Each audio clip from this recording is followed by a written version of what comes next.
We had a PA speaker that was mounted in a police car that suddenly went dead. So that would indicate either, the speaker's bad, the wiring's bad, the amplifier itself is bad, and we determined that it was the speaker. And I'll show you what we did to determine that. So this is the defective one. We sort of took some of it apart so we can show you.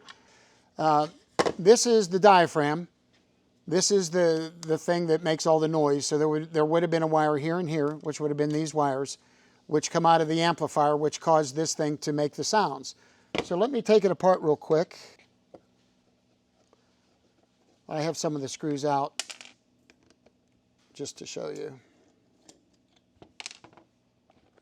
So this is what it looks like when you take it apart. So this is the big magnet, and this is the voice coil.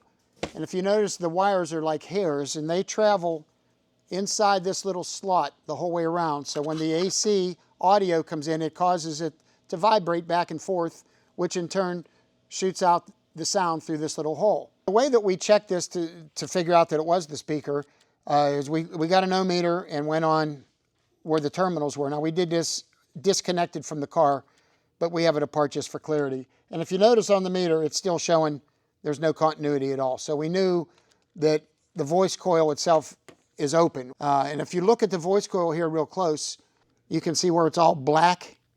It's black right here, and it's black down here.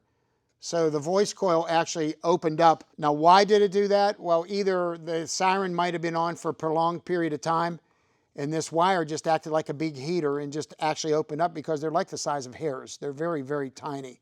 So that's what we found. Luckily, the particular brand that we carry, this is a rarity, and they stand behind their products, and they're shipping me a brand new one. In the meantime, we put a spare in the vehicle, so the police officer was not without a siren. And hopefully that'll give you some interest. If you've never seen what it looks like inside a speaker, this is what it looks like.